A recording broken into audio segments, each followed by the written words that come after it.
먼저 갈팡질팡하는 여당의 부동산 정책부터 한번 살펴보겠습니다. 손을 보기는 봐야 할 텐데 어떻게 해야 할지 갈피를 못 잡고 있습니다. 종부세 기준을 높이는 것을 놓고도 한 목소리를 내지 못하고 있는데요.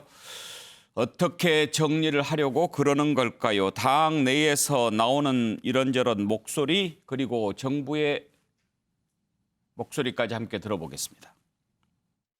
급등에 따른 국민 세액 부담을 덜기 위해 종부세법 개정안과 재산세법 개정안을 대표 발의합니다. 종부세 공제 기준을 공시지가 합산 현 6억 원에서 7억 원으로 상향하여 종부세 적용 대상을 줄여 세 부담을 완화했습니다. 또한 1세대 1주택의 경우 적용 대상을 공시지가 9억 원에서 12억 원으로 상향하여 적용 대상을 줄이는 동시에 세 부담도 크게 완화했습니다. 재산세 개정안의 경우 주택에 대한 과세 구간을 현 3억 원 초과만 적용하던 것을 3억 원 초과 6억 원 이하, 6억 원 초과 12억 원 이하, 12억 원 초과 구간을 늘려 세분화하여 구분적으로 세율을 인하했습니다. 부동산 대책이 전환이냐 보완이냐, 오늘 확실하게 다시 한번 말씀드리는 것은 부동산 정책 기조는 보완입니다. 보완. 또 부동산과 관련된 당내 여러 가지 의견과 관련해서 오늘 비대위원장께서 앞으로 입법과 관련된 평가는 정량평가가 아니라 정성평가 중심으로 진행되어야 될 것이다 라고 밝히고, 여러 가지 입법 제안들이 있습니다만 가급적이면 부동산 특위를 중심으로 입법들이 이루어질 수 있도록 전달할 예정입니다. 최근 조율 확정되지 않은 내용들이 마치 확정 추진될 것처럼 알려지며 일부의 시장 동요를 초래하는 것도 결코 바람직하지 않다고 판단합니다.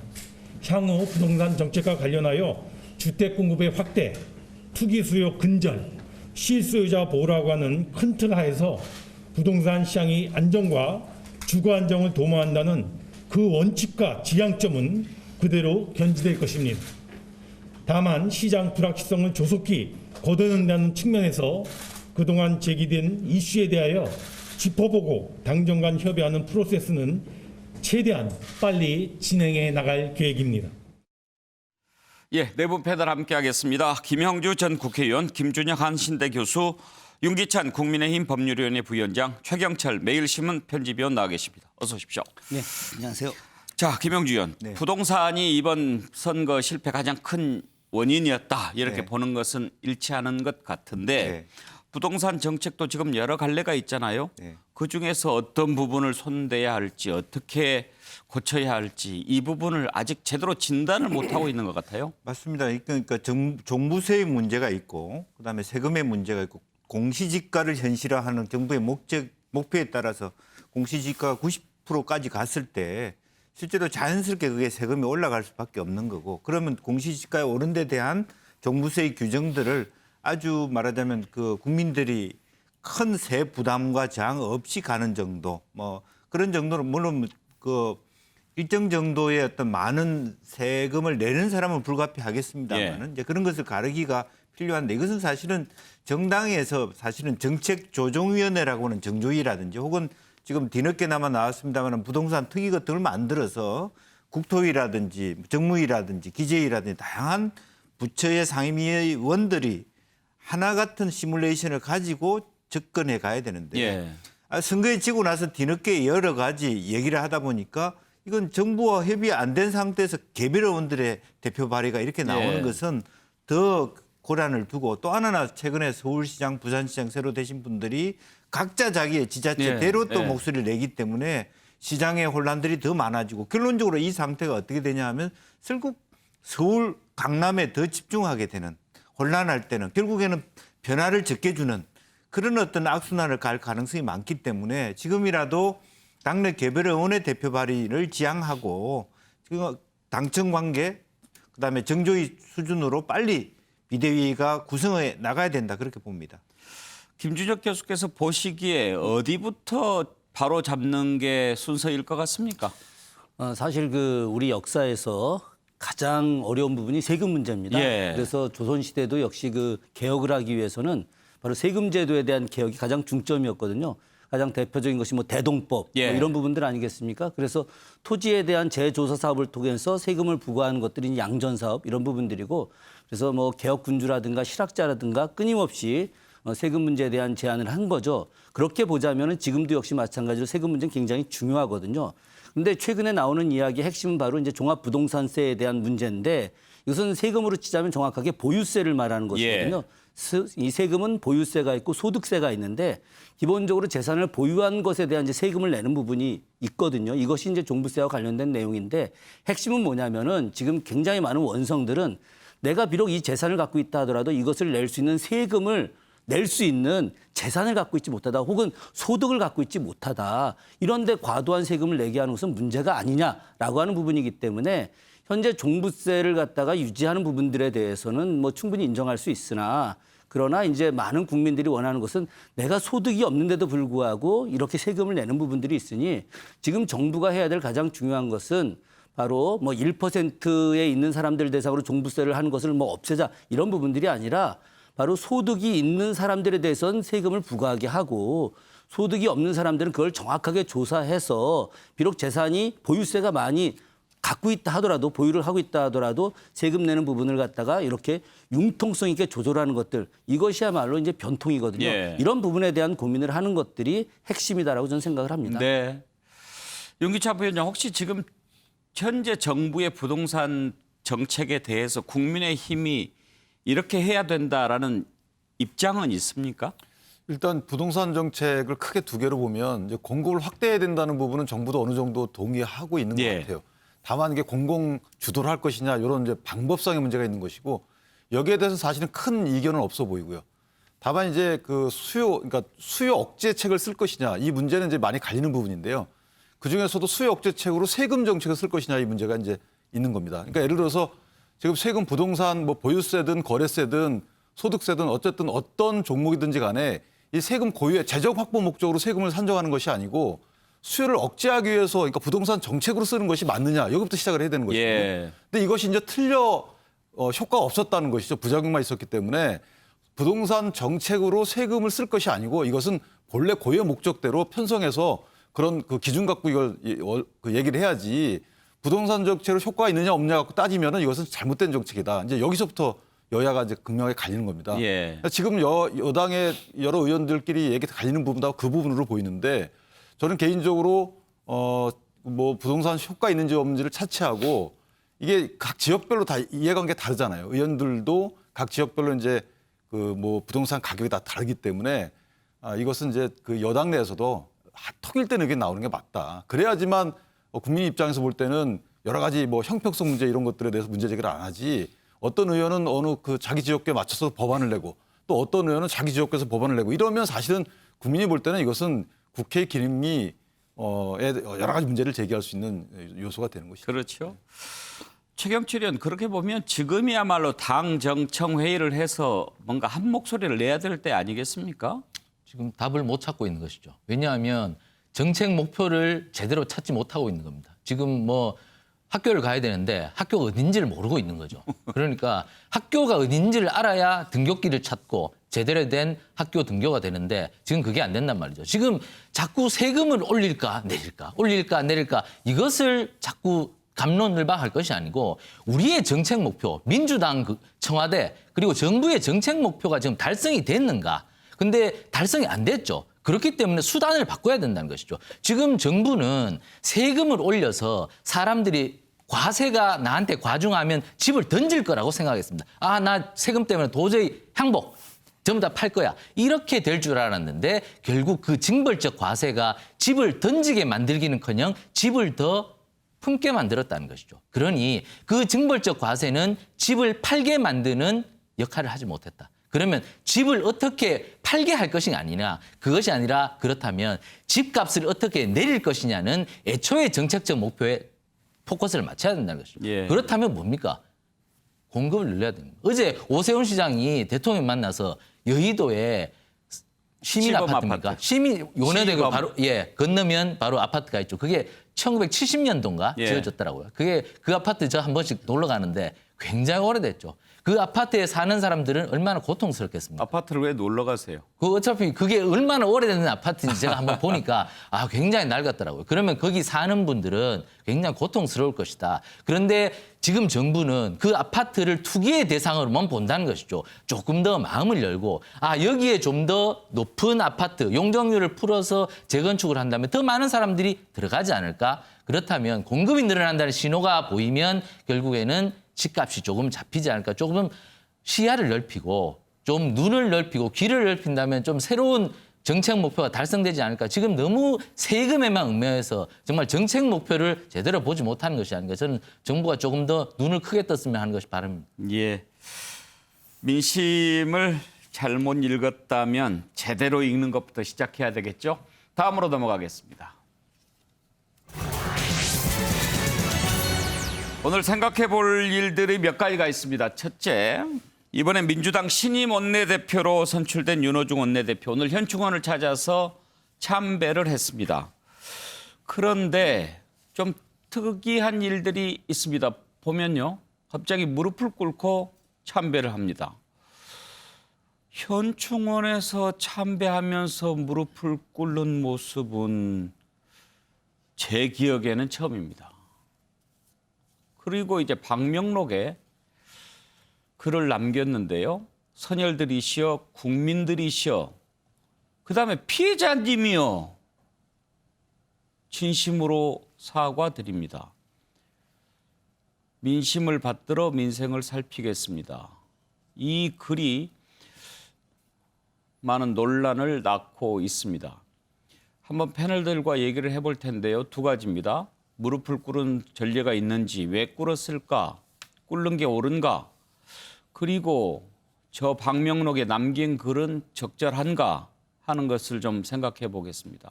일단 보면은요.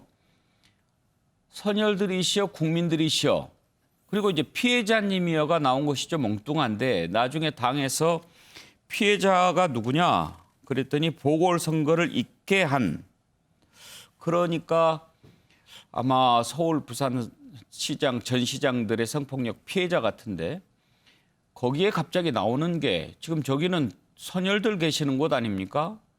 적절하지 않다는 논란이 있고 또 하나는 진심으로 사과드립니다면 앞에 있는 선열 국민들 다 사과한다는 것인지 자 한번 먼저 김준혁 교수님 역사학자시니까 현충원에서 참배를 할 때 무릎을 꿇은 모습 보신 적 있으세요? 일단 먼저 말씀드리고 싶은 것은 오늘날 현충원은 뭐 예전으로 보자면은 뭐 종묘 같은 거라고 볼 수 있겠죠.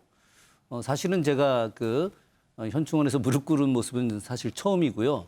그래서 제가 아까 그 장면을 보면서 갑자기 옛날 조선시대 때 그 종묘에서 국왕들이 예. 제례를 올릴 때 그때는 이제 이 궤를 하고 무릎을 꿇고 이제 사배를 하는 이런 장면들이 실제로 존재하는데 그 모습이 잠깐 좀 떠오르기는 했습니다. 그런데 현충원에서 지금 이제 현대적 입장에서 이렇게 예를 올릴 때 무릎을 꿇은 것이 조선시대 때 종묘에서 국왕이 이렇게 궤를 올려서 인사를 드리는 것하고는 좀 다르거든요.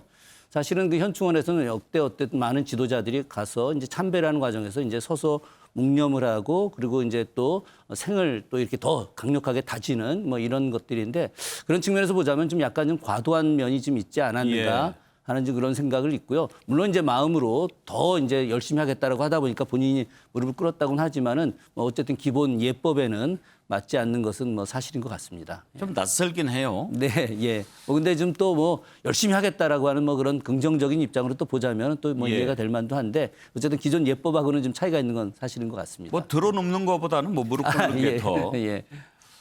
그런데 김영주 의원, 네. 방명록에 또 피해자님께 쓰는 것도 별로 보기 쉬운 일은 아니에요. 그렇습니다. 그래서 이제 저 문구를 뭐 적극적으로 하지는 않았을 텐데요. 그러니까 여러 가지 생각을 가지고 뭐 정말 이 새로운 정기를 만들겠다는 의지까지는 좋습니다만은 사실은 피해자들에 대해서는 사실은 위치와 방식이 적절하지 않았다. 저는 그렇게 생각할 수밖에 없어요. 네. 피해자를 직접 만난다든지 또 피해자들의 직접적으로 사과하는 것이 사과하는 것이지 조상들 앞에서 저는 사과할 것입니다. 이렇게 얘기하는 것도 좀 어떻게 보면 약간 엉뚱한 그런 측면도 없지 않아 있습니다. 어쨌든 뭐 뒤늦게라도 사과하는 것 자체가 잘못됐다고 말할 수는 없지만 오히려 그것보다는 직접 정말 헌충원에서는 우리 조상들이 그동안에 예. 이 나라를 위해서 헌신하신 그 마음 초심으로서 열심히 말하자면 국가를 위해서 또 우리 민주당이 헌신할 수 있는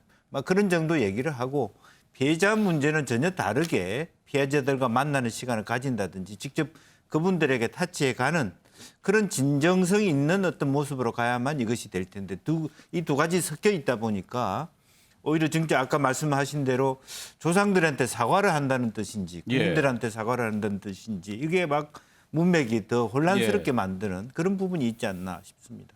최경철 의원, 현충원은 호국 영령들이 모셔져 있는 곳 아니에요? 그러니까 넋이 있는 곳이죠. 국민과 피해자는 지금 살아 있잖아요.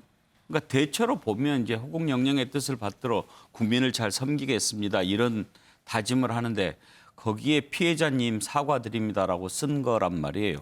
분별력이 없었다는 비난을 받을 수밖에 없죠. 우리 애가 학교에서 친구를 때렸는데 제가 친구 어머니한테도 사과를 드려야 되고 담임 선생님한테도 가서 아이고 학반에서 이렇게 무리를 끼쳐서 죄송합니다. 정말 잘못했습니다. 그리고 또 뭐 교감 선생님한테 인사를 드려야 되고 그다음에 뭐 교장 선생님한테 인사를 드리면 좋겠지만 바로 교장실에 찾아가서 교장 선생님 우리 애 잘못했는데 잘 해결하세요. 뭐 잘못했다고 말씀드렸습니다. 이렇게 원샷으로 한 사람한테만 사과하는 것 같은 뭐 그런 비유가 될 수 있겠습니다. 저는. 오늘 학교 시리즈네요. 예.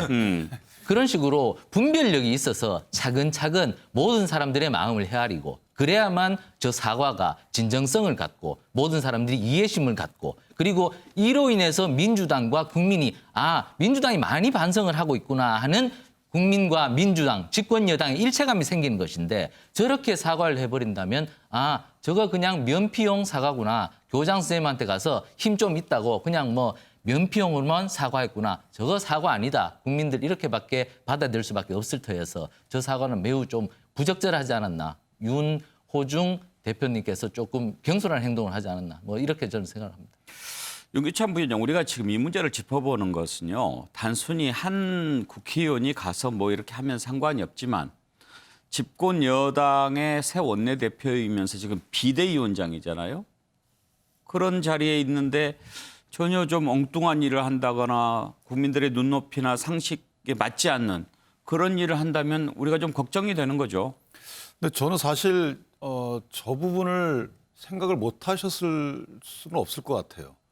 왜냐하면 물론 카메라 앞에 이제 피해자분을 거기다 이제 피해자분 특정 이름을 안 썼거든요. 예. 신분을 안 밝혔는데 사실 저기 계신 분들은 이제 순국선열이라고 해서 독립운동하신 분들하고 호국영령 그래서 이제 6.25 때 참전용사들이 계신 곳이에요. 그리고 나라를 일으키고 나라를 지킨 분들이 계신 곳이기 때문에 어찌 보면 추모로 기리는 추모로다가 부족하고 뭔가 그 이상의 표현을 하고 싶은데 저는 만약에 저게 진정성 있는 의사 표현이었다면 그럼 정말 본인들이 잘못했다는 걸 인정한 거죠. 우리가 나라를 잘못 이끌어왔다. 이 부분을 나라를 지키고 나라를 세운 분들한테 사과를 드리는 이 정도 의미가 있다면 그건 이해를 하겠어요. 그러니까 진정으로 내가 뭐 사무총장도 하셨고 원내대표도 하셨기 때문에 실제 여당을 잘못 이끌어서 나라에 누를 끼쳤다. 이런 정도의 의미라면 받아들이겠습니다만은 그렇지 않고 만약에 정말 그 피해자분이 말씀하신 대로 그런 피해자분이라고 그러면 정말 적절치 못한 것이죠. 왜냐하면 여기 넋이 계신 곳이잖아요. 근데 피해자분은 살아계시단 말이죠. 그리고 사과를 직접 할 것이 아니고 저렇게 카메라를 통해서 한다는 것은 저는 정말 맞지 않는 거다. 그래서 가급적이면 앞부분을 해석을 해서 앞으로 내가 정말 잘못 나라를 이끌어 왔으니까 앞으로 잘하겠다. 이런 의미면 뭐 받아들이겠는데 그렇지 않으면 모든 면에서 부적당하다. 이렇게 생각합니다. 현충원 참배는 사실 첫걸음인데 첫걸음 좀 삐끗했네요. 윤호중 대표. 앞으로 잘 하기를 바라는 마음입니다. 생각할 게 하나 더 있습니다. 넘어가죠. 이상직 의원 어제 국회에서 체포동의안 가결됐습니다. 그런데요. 표결에 들어가기 전에 이상직 의원이 신상 발언을 했는데 그 발언이 지금 논란이 되고 있습니다. 뭐라고 했는지 한번 들어보시죠. 상정된 체포 동의안은 구속되면 성공한 수사, 구속이 안 되면 실패한 수사라는 검찰의 잘못된 관행과 악습에서 비롯된 검찰 권력의 오만과 독선의 결과물입니다. 검찰은 수사 초기에 저에 대해 악의적인 선입견을 전제로 수사를 지내왔습니다. 오늘 이 시간 국민에 의해 직접 선출된 동료 의원이 계신 국회 본청 안에서 본 의원이 검찰로부터 당하고 있는 이 참을 수 없는 지옥과 수모를 동료 의원 여러분 또한 언제라도 당할 수 있다는 사실을 잊지 마십시오. 국회의원 이상직 체포동의안은 가결되었음을 선포합니다. 최경철 의원, 네. 너도 당할 수 있다 지금 이런 얘기잖아요. 너도 당할 수 있으니까 나 이번에 구속 안 되도록 해줘 이렇게 요청을 했지만 그것을 모두 묵살하고 모든 의원들이 한 목소리로 저 의원은 바로 검찰 수사를 받아야 된다 이렇게 얘기를 한 것인데 결국 이상직 의원이요. 작년에 공천 받을 때부터 여러 가지 좀 말이 많았습니다. 그런데 그 과정에서 민주당이 했던 행동들은 많은 국민들을 좀 의아스럽게 했습니다. 이스타 항공에 대해서 여러 가지 문제가 많았고 거기에 대해서 얘기하는 사람들이 많았는데도 불구하고 저분이 공천을 받고 결국 들어와서 결국 또 탈당을 하고 여러 가지 말썽을 일으켰단 말입니다. 그런데 이것이 어제 오늘의 얘기도 아니고 예측 가능했고 많은 사람들이 거기에 대해서 이의를 제기했었고 이런데 정당이 문지기 기능을 못했다는 겁니다. 정당이 왜 저런 분을 국회로 들어오도록 했는지 민주당이 왜 문지기가 지키고 서서 아니 저렇게 좀 말썽을 부릴 수 있고 회사가 좀 문제가 있는데 저분이 공천을 받으면 될까? 이런 과정이 있었는데 거기에서 정당이 제대로 된 문지기 기능을 못하면서 저분이 결국에 이렇게까지 민주당에 큰 누를 끼쳐버리지 않습니까? 민주당에 큰 누를 끼친 것뿐만 아니고 1,300여 명의 근로자가 지금 길거리로 나앉을 판이고 엄청나게 많은 은행 돈이 떼일 판이고 이게 국가 경제적으로도 굉장히 많은 피해를 끼쳤는데 이것을 과연 누가 보상을 하겠습니까?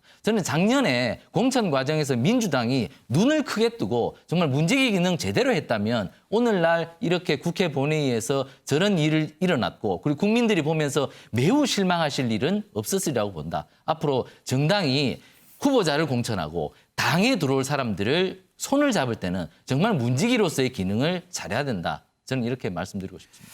김영준, 지금 이제 이상직 의원은 민주당원이 아니지요. 네. 그래서 민주당에서 보호할 필요도 없었을 거고 네.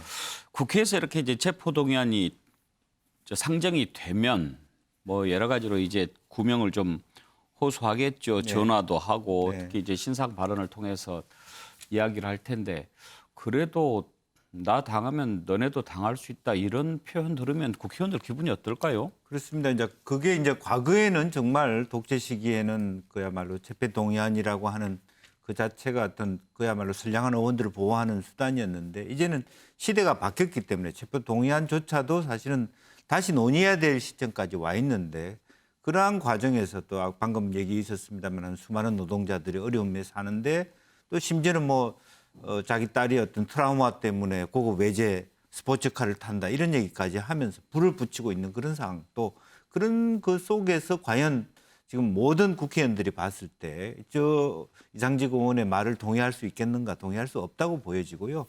어차피 어려움에 처해 있다면 소위 역으로 역지사지로 본인이 사실 내 처지가 이렇게 되는데 여러 가지 국회의 권능과 명예를 실추시키는 데 대해서 정말 죄송하게 생각한다.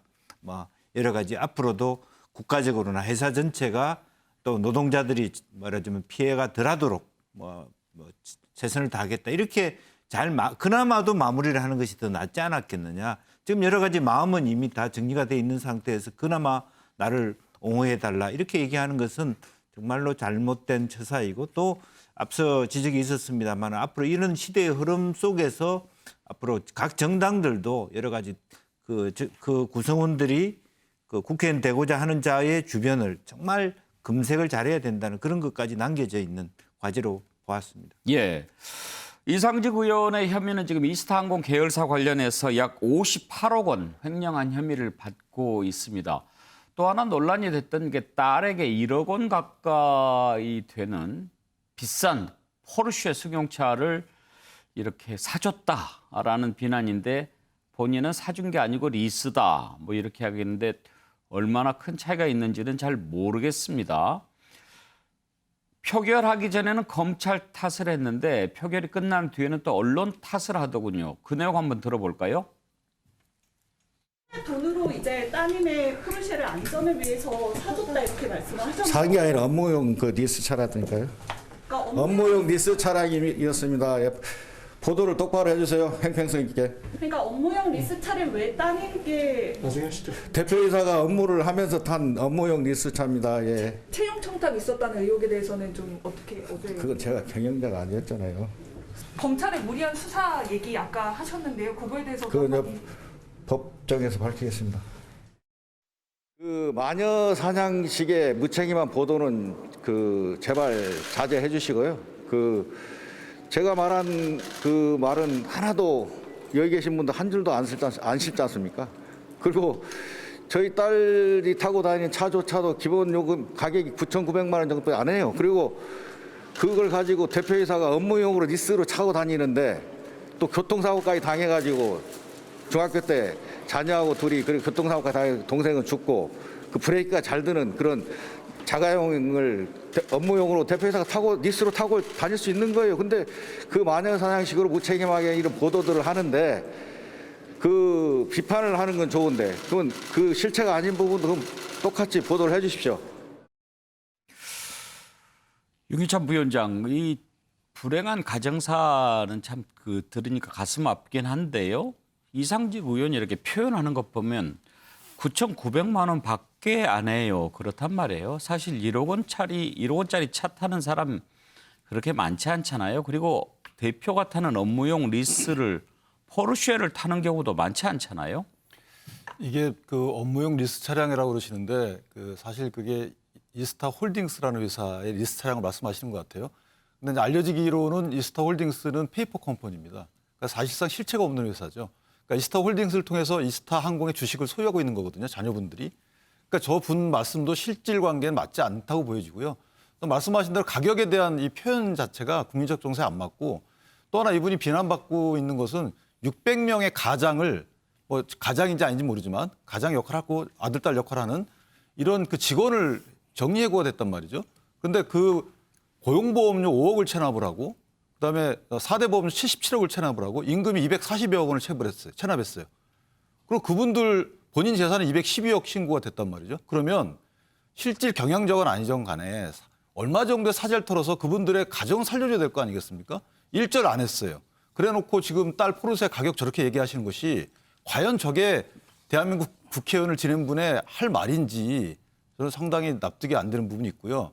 그다음에 본인 말씀 그런 걸 본인이 차명으로 갖고 있던 뭐 주식을 싸게 자녀분들한테 했기 때문에 횡령이 아니다라는 취지, 배임이 아니다라는 취지의 말씀이 아마 깔려 있는 것 같은데 법률적으로는 그게 틀린 말이고요. 어쨌든 540억 원짜리의 주식을 100억에 싸게 이렇게 자녀분들한테 관계회사의 주식을 넘겼기 때문에 그건 배임죄의 구성요건에 해당이 된다. 예. 일단 그것이 양형상 뭐 참작이 되건 안 되건 간에 국민이 보는 카메라 앞에서 하시는 말씀 내용이나 태도로는 전혀 납득이 안 되는 부분이에요. 예.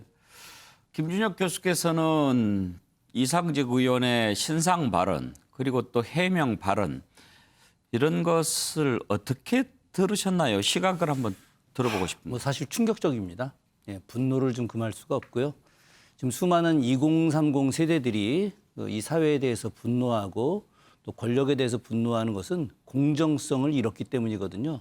그런데 지금 이상직 의원의 발언들은 정말 2030 세대뿐만이 아니라 온 국민들을 모두 분노하게 만드는 일이 아닐 수 없습니다. 어쨌든 선량이잖아요. 그 국민들을 위해서 뽑힌 국회의원인데 국회의원의 인식이 저런 수준이라고 하면 도저히 있을 수 없는 일이고요. 앞서 그 최경철 위원님께서 그 민주당이 저런 사람을 이렇게 공천했다는 것 자체가 말도 안 된다는 이런 내용으로 말씀하셨는데 전적으로 동의합니다.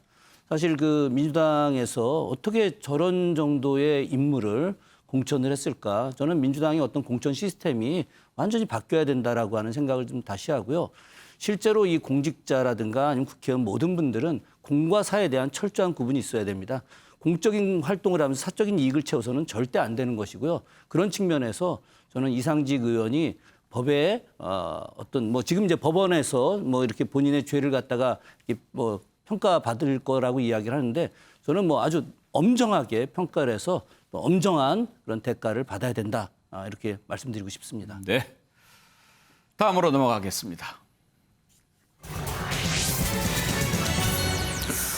지금 국회 대정부 질문이 진행 중인데요. 이번 대정부 질문에서 홍남기 국무총리 대행의 답변 태도가 관심을 모으고 있습니다. 소신 발언을 넘어서 공격적이기도까지 한 이 태도 때문에 출마할 생각 있냐 이런 질문까지 나왔습니다.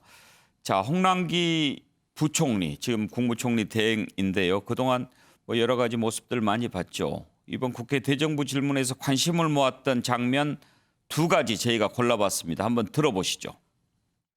들은 정부의 이야기를 믿질 않습니다.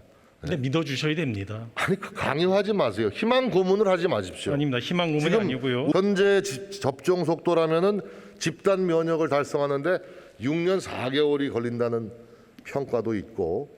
집단 면역 체계를 갖추는데 뭐 6년이 걸릴지 모른다는 이런 잘못된 뉴스를 강조하게 되면요 국민이 불안해지기만 합니다. 그럼 정부는 4월 달까지 300만 명 그리고 상반기에 1,200만 명 그리고 올해 11월 달에 집단 면역이 이루어지도록 제가 그럼 이렇게 물어볼게요. 다른 명확하게 예를 듣지 않고. 제시하고 자, 그러면 들어가고 있고요. 일본에서 지금 또 백신 도입에 대해서도 좀 계속 보세요. 아니요 제가 정부에 가서 입장을 설명할 수 있는 시간을 주십시오. 총리 조금 왜 이렇게 걱정하시고. 잘못된 뉴스를 갖다 전 국민이 보게 하고 계십니까? 이 대정부 질문이라는 것은 주도권을 국회의원이 갖게 되어 아닙니다. 있는 저는 아니. 그렇게 생각하지 않습니다. 정부의 입장도 올바르게 국민들에게 전달하는 것도 저는 필요하다고 봅니다. 국민연금의 소득 대체율을 50%까지 올리게 되면 연평균 36조 원 이상의 재정이 추가로 필요하다고 해요. 아무런 대책도 없이 국정과제로 추진한 거 아닙니까? 부총리님 자리로 돌아가셔도 좋습니다. 의원님 한 가지만 더 말씀을 드리면요. 아니 들어가세요. 아까 4가지 대안 중에 왜 자꾸만 소득 대체율만 50%라고 그대로 그게 가능하냐고 그러시는데 아니 가서 대통령 그 TV 연설을 들어보세요. 그러니까 대안 중에는 소득 대체율을 45%로 하면서 총리님. 보험료를 12%라는 대안도 있고요. 소득 대체율을 50% 하면서 보험료를 13%로 올리는 것도 부총리님. 같이 국회에 제출해줬단 말씀을 드립니다. 아니 전에는 안 그러셨잖아요. 아니 예? 아니 내년도에 뭐 강원도지사 출마하신다고 그러더니 그게 사실입니까? 의원님, 예? 의원님 들어가세요. 지금 의원님께서 국민연금 개혁안에 대해서 저한테 여쭈셨고요. 저는 답변을 드리면서 또 이 내용들을 국민들이 정확하게 아셔야 되기 때문에 제가 아니 정확하게 알리려고 얘기를 하는데 지금 이상한 답변을 하시잖아요. 전혀 이상한 답변이 아니라는 걸 다시 말씀을 드리는 겁니다. 김영재 의원 보시기에 좀 달라진 것 같지 않아요? 네, 뭐 그런 어떤 그 청와대 참모진이 그렇게 디렉션을 준 것인지 아니면 자기 소신대로 하는 것인지는 잘 모르겠습니다만은 이제 그야말로 저는 계속 이런 상황에서 이 대정부 질이라고 하는 것이 이런 수준을 계속 머물러 있다는 게 상당히 앞으로 아마 대정부 질의에 큰 변화가 있어야 된다 저는 그렇게 생각이 들고요. 왜냐하면 이 장면들만 봐서 모르지만 대정부 질의를 하는 과정을 보면 여당 질의가 똑같고 답변이 야당 질의가 똑같고 답변이 또 저렇게 억세게 답변하는 게 똑같고 천편일률적이라고 말할 수밖에 없는 것이고 실제로 보면 유럽의 대정부 질의는 정말 묻고 싶은 거 묻고 정말 성실하게 답해주고 그렇게 누가 카메라 없이도 자기네들이 질문할 게 있으면 질문하고 답변하는 것들이 필요한 건데 이것은 보여주기 쇼를 서로 하고 있다고밖에는 느껴지지 않습니다. 그렇죠. 질문을 했으면 답변을 들어야 되겠죠. 답변을 들으려고 질문하는 거니까요. 그 문제를 지적하셨는데 지금 우리가 좀 다뤄보고 싶은 것은 홍남기 부총리 달라졌나? 달라졌다면 왜 달라졌을까? 그런 게 좀 궁금한 거예요. 최경철 의원은 어떻게 생각하세요? 대통령께서 경제에 대해서는 좀 굉장히 좀 책임감과 그리고 야당에 대해서 할 말은 좀 해라. 이렇게 좀 말씀을 하시는 것 같아요. 그렇기 때문에 홍 부총리도 개인적으로 욕심도 사실 있겠죠. 이번에 그 총리가 새로 왔고 근데 부총리까지 바뀌면 너무 많은 사람이 바뀔 수 있으니까 개인적으로 아마 부총리를 좀 더 하시고 싶은 생각이 있지 않을까. 그런 상황에서는 지금 말을 약하게 해서는 안 된다. 근데 또 차기 부총리로 유력시 되는 구윤철 국무조정실장이 TK다 보니까 총리도 TK고 부총리까지 TK고 이렇게 TK 싹쓸이를 했어야 되겠느냐. 그러다 보면 아이고 내가 한 번 더 할 수 있는 공간이 열리지 않을까. 뭐 이런 생각도 하시는 것 같은데 어쨌든 뭐 저는 소신 있게 발언하는 건 좋다. 그런데 너무 과하게 말을 좀 마련하시는 것은 국민들이 보시기에 변명적으로 들리지 않을까. 근데 유이동 의원도 조금 더 듣고 그리고 예. 반박을 했었으면 좋았을 텐데 예. 어쨌든 서로 공방이 있는 건 좋다. 그런데 요즘 들어서 저렇게 세게 나오시는 건 아무래도 사람인 만큼 개인적인 좀 욕망이 좀 있지 않을까. 저는 이렇게 해석을 해봤습니다. 그래요. 김주적 교수 사실 부총리로 있을 때 답변하고 또 총리 대행으로 있을 때 답변이 내용도 그렇고 태도도 꼭 같을 수는 없긴 하겠죠. 네, 그렇죠. 예. 당연히. 아무래도 이제 자리가 사람을 정하는 거 아니겠습니까? 그렇기 때문에 지금은 이제 부총리의 수준이 아니라 총리 권한대행이기 때문에 거기에 맞는 어떤 위상으로서 예. 이렇게 답변을 하는 것이 좀 필요하다고 보고요. 저는 조금 전에 그 장면을 보면서 갑자기 그런 생각이 났습니다. 고 이건희 네. 삼성 회장이 우리나라 국민들이 세계 1류, 기업인들은 세계 2류, 예. 그리고 정치인들은 세계 3류라고 하지 않았었습니까? 그래가지고 혼이 좀 났지요. 네. 그러나 사실 가만히 생각해 보면 우리나라 국민들이 대부분 그렇게 많이 느끼고 있어요. 예, 실제로. 저 장면을 보게 되면은 이게 좀 뭐 정확히 세계 3류다라고 이야기하기는 어렵지만 그러나 좀 더 높은 수준의 모습들은 아니지 않느냐. 질문과 대답. 물론 이제 좀 더 격이 있고 자유로운 토론 같은 건 굉장히 좋긴 하겠습니다만은 좀 더 준비된 질문과 또 거기에 맞는 적절한 답변들 이런 부분들이 이루어지면서 좀 더 우리 국민들에게 정치적 안정감과 이 나라 국민으로서 우리가 살아가는 것에 대한 기쁨을 좀 누리게 해주는 것들 이게 정치인들과 또 강요들의 모습이 아닐까 하는 생각을 좀 합니다. 윤기찬 부위원장 시각을 한번 들어볼까요? 저는 홍 부총리 입장에서 보면 언짢죠. 왜냐하면 원래 내가 나올 자리가 아닌데 3일 연장 나왔잖아요. 연속해서 3일 나와서 저렇게 하니까 언짢은 마음도 없지 않아 있을 거고 또 하나는 여담 같지만 사실 이전에 했던 총리들을 보고 배운 거죠. 예. 거의 지금 야당 의원들 대하는 모습이 거의 같거든요. 물론 야당 의원들도 일부 보니까 뭐 잘라서 나왔지만 이 국민들의 알 권리 충족을 위해서 들려주는 식의 질의가 아니고 본인 듣고 싶은 것만 잘라서 얘기하고 윽박 지르고 이거는 사실은 이제 젊은 분도 저렇게 하기 때문에 저는 상당히 부적절하다고 보고요. 홍 부총리 입장에서도 예전 모습대로 차근차근 설명하거나 좀 한 템포 쉬었다 설명하거나 이런 모습이 필요한데 본인 그냥 혼자 책 읽는 식으로 저렇게 하게 되면 저건 소통이 아니거든요. 저건 답변이 아닙니다. 어떻게 보면 어깃장 놓는 식의 이미지만 주기 때문에 저는 예전의 이미지를 찾아가시는 게 오히려 뭐 혹시 마음속에 다른 생각이 있더라도 그걸 찾아가실 수 있는 유일한 기회다 이렇게 생각합니다. 예. 그런데 최경철 의원, 예. 홍남기 부총리가 고향이 강원도인가요? 그렇습니다. 그래 강원도지사 출마설이 있어요? 그렇습니다. 이제 최문순 지사께서 이제 뭐 내년이면 3선을 하고 아마 물러나실 그 순서가 됐을 겁니다. 예. 그러면 개인적으로 욕심이 당연히 생길 수밖에 없죠. 그리고 강원도에 지금 민주당의 뭐 다음 주자로 마땅히 내세울 만한 분이 안 계시니까 홍남기 부총리께서도 당연히 한번 좀 생각해 보실 게 있고 아까 제가 말씀드린 것처럼 부총리도 좀 더 하면 어때? 내가 뭐 지금 경제적으로 뭐 실패한 것도 많이 없는데 이런 생각도 하시는 것 같아서 어쨌든 생각은 자유다. 국민들이 판단하시겠죠. 그렇다면 국민의힘 유이동 의원이 도와줬네요. 뭐 유이동 의원이 조금 들으면서 반박을 하셨으면 되는데 반박을 하면 그냥 돌아가라고만 자꾸 말씀하셔서 저는 그 부분에서는 유이동 의원이 조금 오히려 홍 부총리에게 점수를 좀 더 헌납을 해버린 결과가 되지 않았나 뭐 이렇게 생각을 해봅니다. 네, 알겠습니다. 자, 다음으로 넘어가겠습니다. 국민의힘 이제 원내대표 경선 전당대회 앞두고 있는데요. 지금 분위기가 상당히 재미있습니다. 국민의힘 당대표 적합도 조사를 했습니다. 여론조사죠.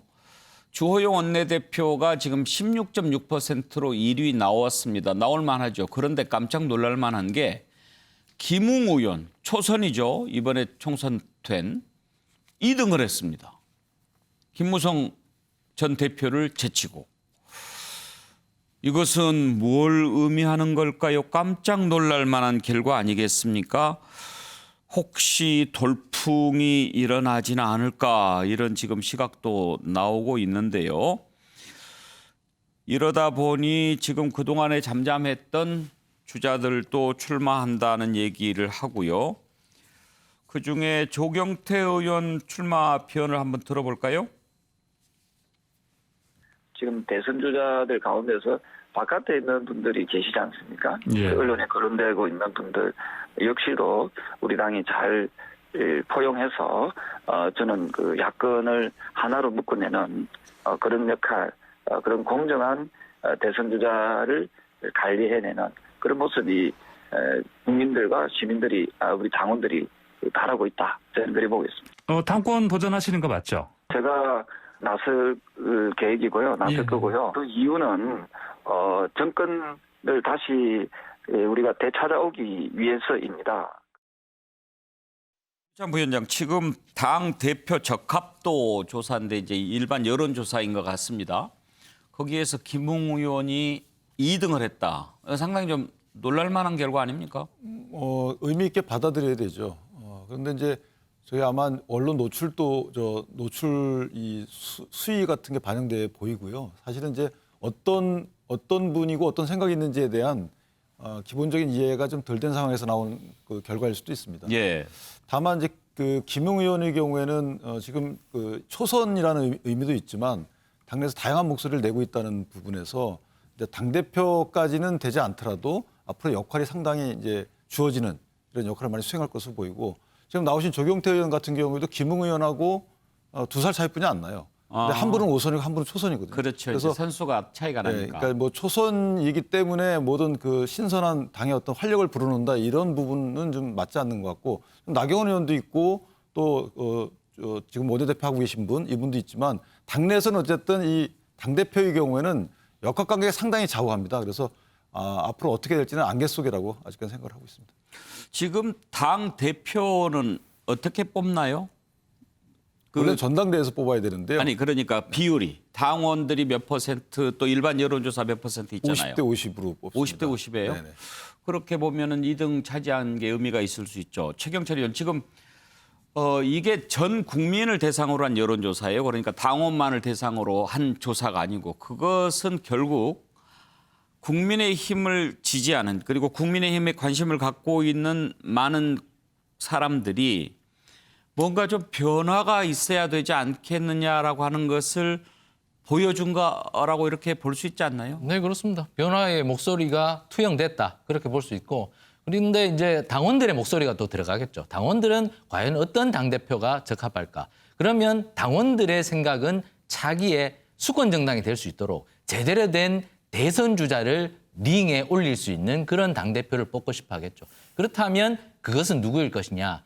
지금 가장 유력한 대권 주자가 국민의힘에서는 뭐 누가 뭐라고 할 것도 없이 윤석열 전 검찰총장인데 윤석열 전 검찰총장을 끌어들일 수 있는 흡입력 그리고 윤석열 전 검찰총장이 제대로 된 지지율을 빨리 획득을 해서 최종 승리까지 갈 수 있는 관리 능력 이러한 것이 누가 있을 것이냐 이런 것을 보겠죠. 그렇다면 초선의 패기냐 아니면 다선의 경험이냐 이러한 것들을 종합적으로 판단을 할 텐데 지금 민주당 당대표들이 다선들이 다 나와 있죠. 세 분 다 다선들이니까 결국 저는 국민의힘도 경험이 많은 사람이 대선에서 제대로 된 실력을 발휘할 수 있는 주자를 데리고 올 수 있다고 저는 판단을 하기 때문에 결국에는 그쪽으로 수렴되지 않을까. 물론 김웅 의원이 안 된다는 것이 아니라 김웅 의원의 패기도 좋습니다. 하지만 내년 대선이 불과 1년밖에 안 남았기 때문에 그러한 종합적인 여러 가지를 판단한다면 좀 다선의 경험이 좀 더 중요시되는 판단의 결과로 나오지 않을까. 저는 이렇게 예측을 해봅니다.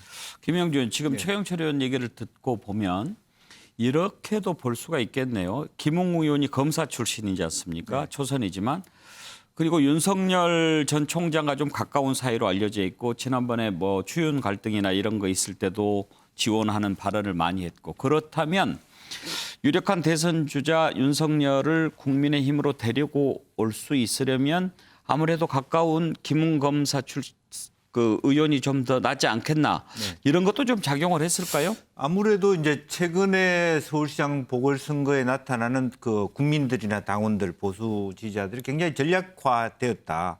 가령 나경원 대 오세훈 누가 더 훨씬 더 유력한가, 혹은 안철수 대비해서 이런 선택적 판단을 했다라는 측면에서 방금 말씀하신 것처럼 그런 것까지를 고려하는 정도의 어떤 유권자 혹은 보수 지지층이 됐다는 측면에서 충분히 그런 생각들을 할 수 있다는 것이고, 또 김웅 의원이 최근에 이 언론에 대한 무슨 그 종편에 출연한다든지 이것이 유력 프로그램에 출연해서 인지도가 높아진 것도 사실입니다. 저 예. 사람이 어떤 발언을 했고 또 실제로 윤석열과 어떤 관계다라고 하는 것이 굉장히 확장성을 가지고 있다는 건 측면이고, 또 하나는 반대급부적으로 김종인 위원장의 어떤 부정적 역할, 조호영 원내대표에 대해서도 그렇고 또 다른 후보들에 대해서도 저 사람이 원래는 안철수를 집어넣어서 뭘 해보려고 했던 사람 아니냐, 이런 부분에 있어서도 그것이 연동시켜지면서 사실은 간접적인 간섭 효과가 분명히 있을 수 있다. 물론 아까 말씀하신 것처럼 김웅이라는 초선 의원이 당대표가 될 가능성이 그렇게 높지 않아 보이지만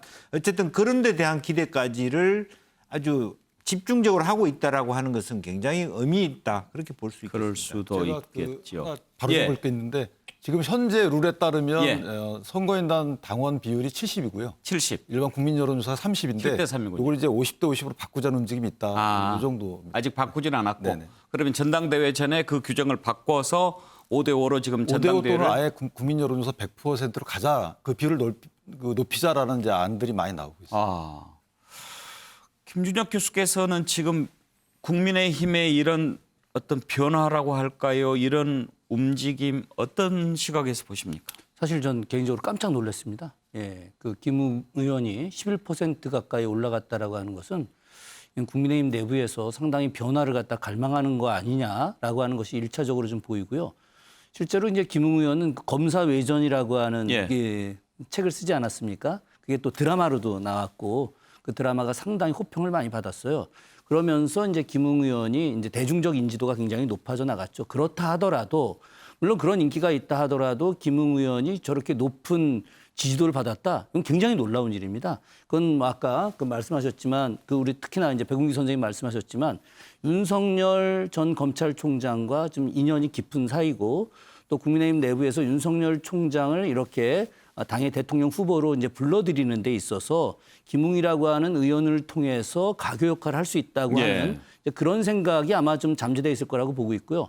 또 하나는 조금 전에 제가도 이야기했지만 국민의힘 내부에서도 강력한 개혁 같은 거, 좀 더 참신한 이미지, 특히나 이제 2030 세대와 40대를 갖다 끌어들일 수 있는, 그래서 향후 대선에서 이길 수 있는 기반을 좀 마련하자. 설령 김웅 의원이 당대표가 안 된다 하더라도 이것들을 통해서 당을 쇄신하자라고 하는 아마 이런 국민의힘 내부나 아니면 많은 국민의힘을 지지하는 국민들의 열망 같은 것들이 있지 않을까.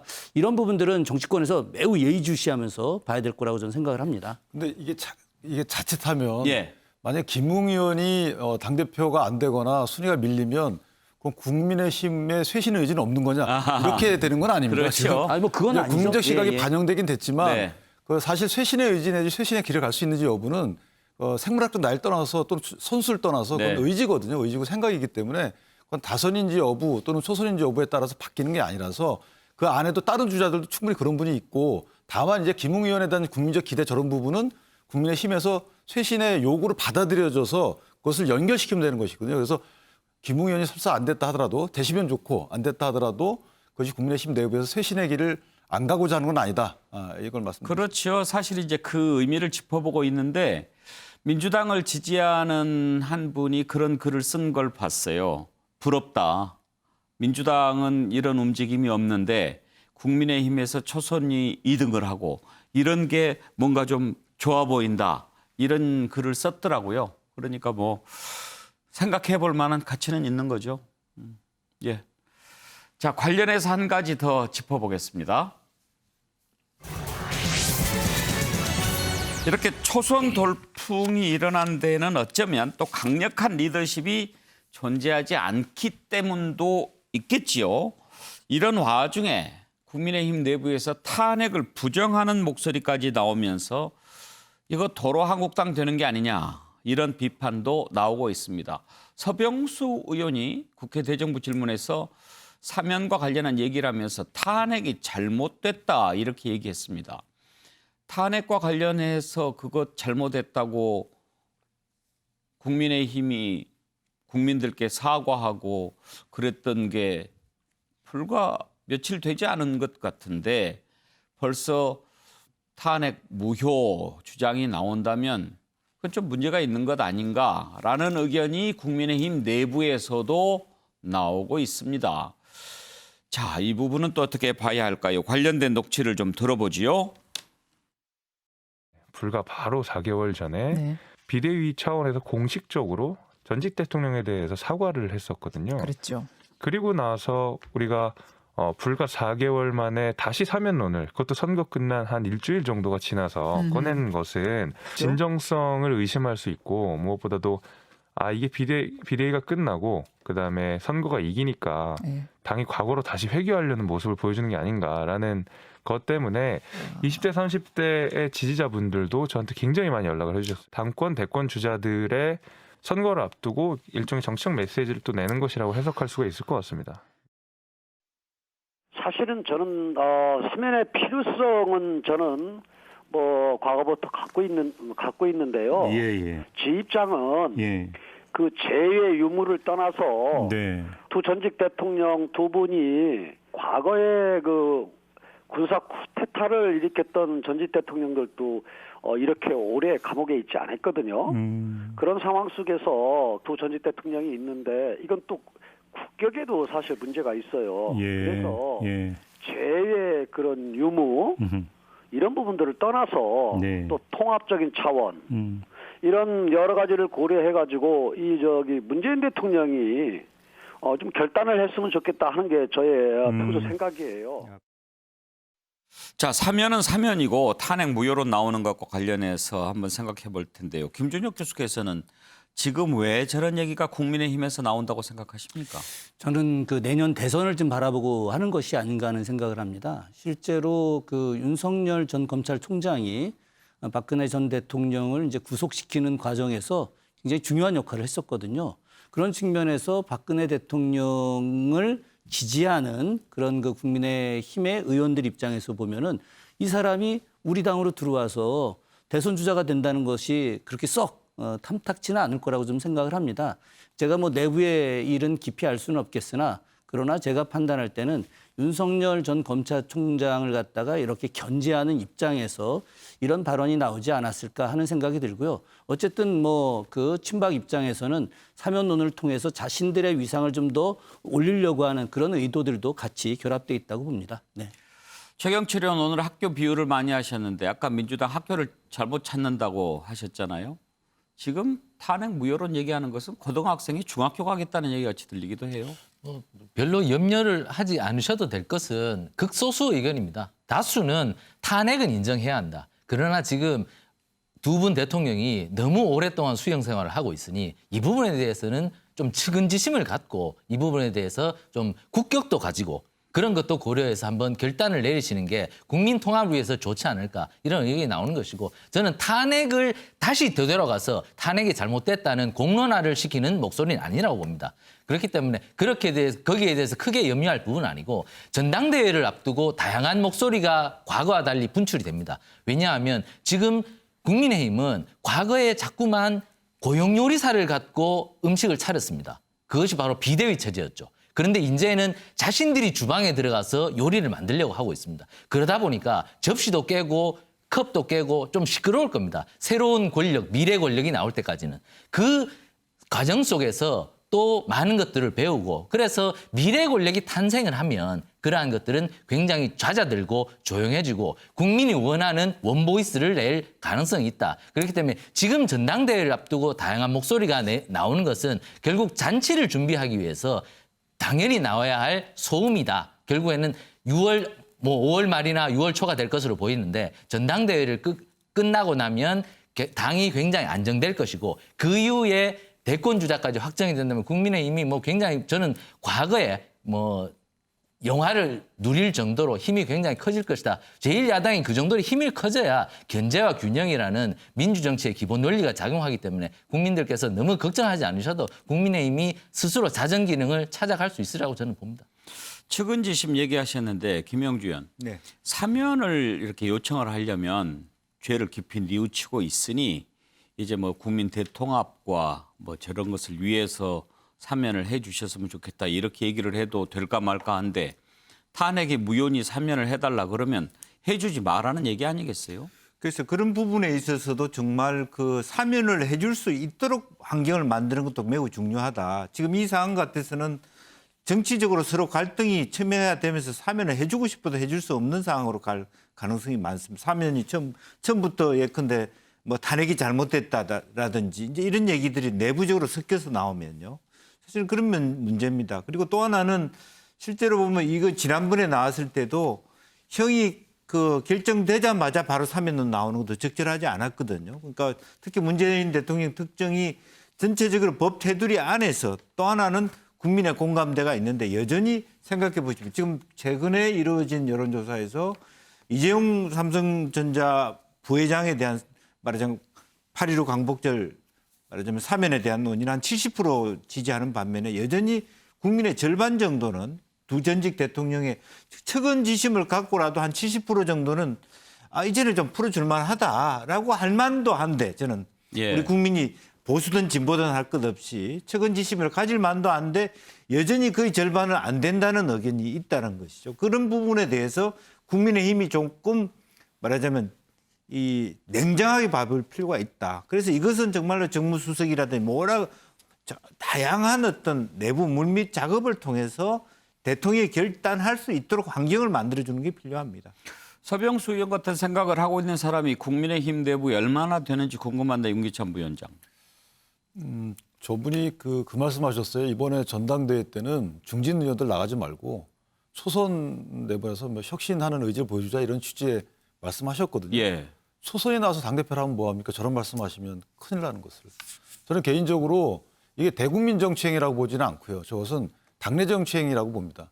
그 당내 정치행위를 그 국정질의할 때 저렇게 하신다는 것 자체도 문제가 있는 것이고 뭐 사면론은 저는 뭐 할 수 있다고 봅니다. 사면론은. 그러나 탄핵을 뭐 무효다 그다음에 이것이 형벌 사유가 안 된다 이런 취지의 말씀은 소위 정치 몸담고 있는 정당의 특색상 법치주의를 강조하는 입장에서 보면 아쉽더라도 그렇게 말씀하시면 안 되는 것이죠. 사적인 자리에서 그렇게 얘기를 할 수 있지만 마이크 앞에서도 국회에서 이렇게 말씀하시는 거는 사실은 당내 분열을 떠나서 저건 국민 분열로 이어지는 것입니다. 저는 상당히 부적절하고 앞으로 다시 저런 말씀이 안 나왔으면 좋겠습니다. 저런 생각을 하고 있는 사람이 그렇게 많지 않죠? 당내에는 사면론은 많이 있어요. 예. 그러나 탄핵의 효력에 대해서 문제를 삼는 분들은 지금 저는 없다고 보고요. 이제 권성동 의원 같은 경우에 이제 소추위원장을 했잖아요. 예. 그러다 보니까 이번 원내대표 역학구도에 어쨌든 영향이 미쳐지거든요. 이것이 당내 의원들끼리 투표하는 것이기 때문에 물론 서병수 의원이 그런 목적을 갖고 말씀하셨는지 모르겠지만 어쨌든 더욱더 그렇기 때문에 조심해야 된다. 이렇게 생각합니다. 예. 그래요. 선거 이기고 그다음에 더 잘해야죠. 국민의힘 안에 또 시끄러운 문제가 하나 있습니다. 살펴볼까요? 당을 떠난 김종인 전 비대위원장이 던진 말도 지금 당내에 파문을 일으키고 있습니다. 주호영 원내대표가 안철수와 작당했다. 이런 얘기를 했지요. 급기야 진상조사 요구까지 지금 터져 나오고 있는데 그 배경을 한번 살펴보도록 하겠습니다. 일단 작당 이 발언과 관련해서 당사자들이 뭐라고 얘기했는지 한번 들어보고 싶은데요. 그 전에 그런 담합설과 관련해서 당 내에서는 어떻게 생각하는지 한번 들어보겠습니다. 주호영 대표와 그리고 뭐 정진석 공천심사위원장이 둘이 만나서 뭐 단일화 담합을 한다. 이 얘기를 나도 이제 처음에 방송을 듣고 알아서 이제 중진회의에서 이제 그 얘기를 거론을 했는데 이건 있을 수 없는 일이고 지금 세상이 어떤 세상인데 투명하게 그리고 정정당당하게 해야 할 우리 특히 당의 전당대회 앞두고 모습이 몇 명이 만나서 너는 이거 하고 나는 이거 하고 그리고 나눠서 당권을 갖고 있겠다. 이거는 도대체 나는 상상을 초월하는 그 행동이라 해서 어제 본인에게 물어봤어요. 본인들이 부인을 하는데. 예, 안철수 대표도 김종인 위원장 발언에 대해서 그런 사실 없다, 사실이 아니다라고 얘기했고요. 주호영 원내대표 부인했습니다. 들어보시죠. 경선 과정에서 특정인을 돕거나 한 적이 전혀 없습니다. 아마 오해하고 계시는 것 같습니다. 윤석열 전 총장이 우리 당에 들어오고 안 들어오고는 본인의 어떤 상황에 대한 판단이고, 그렇다면 우리 당이 이 표현대로 별로라면 안철수 대표는 뭐 때문에 입당하라고 했습니까? 최경철 의원, 작당했겠습니까?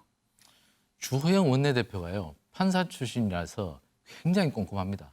그 말은 모험을 잘 하지 않습니다. 그러니까 안철수 대표하고 작당을 할 정도의 저는 모험심이 있느냐 따져보면 주호영 대표는 그만큼 모험심이 있질 않습니다. 그렇기 때문에 김종인 위원장의 말은 좀 과장된 것이다. 김종인 위원장에 대해서 지금 여러 가지 신문 보도가 많이 나오고 있죠. 김 위원장이 왜 저럴까?